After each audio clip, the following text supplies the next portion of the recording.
Hello everyone, this is a video on how to change out a belt on a Honda hrn216 lawnmower.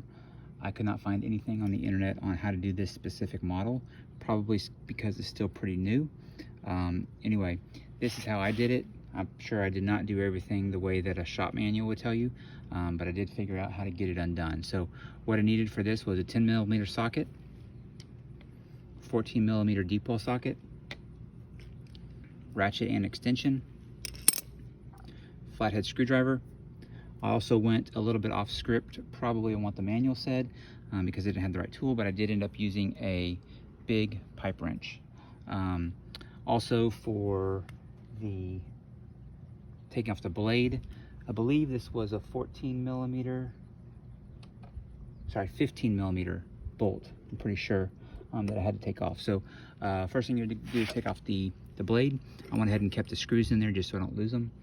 This is a belt retention clip, or I don't know what you call it, but 10mm on top, 10mm on bottom. Take that off.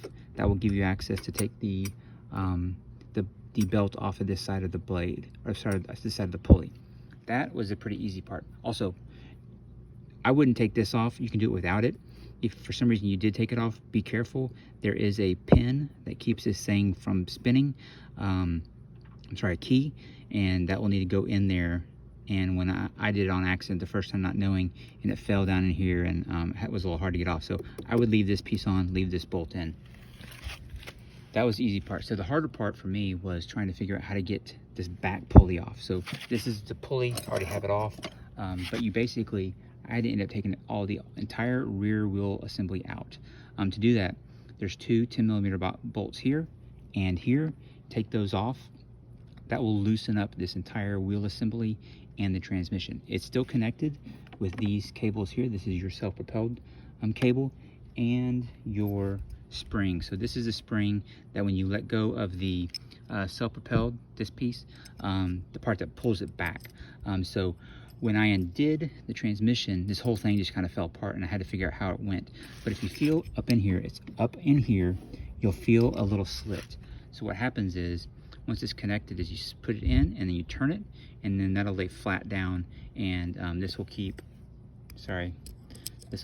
this end of the spring.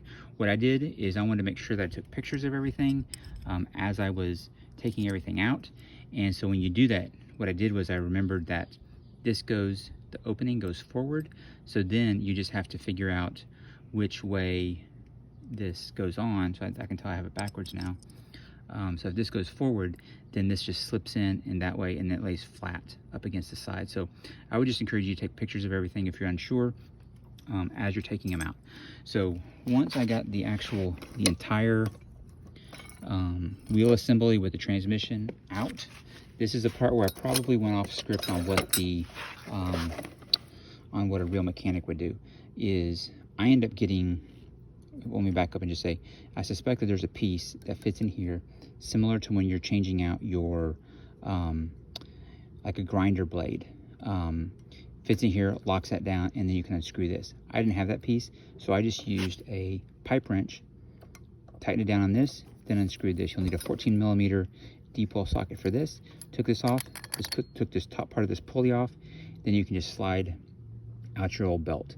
Reverse would be putting the belt in here, tightening this back down, getting everything nice and secure, mounting it back up in there.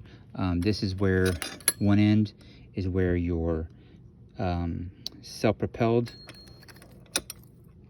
part would go, and then the other end is for your spring. Get those mounted back up there, feed the belt through. This will be off. You can slip it around this, and then tighten everything back down. You should be good to go.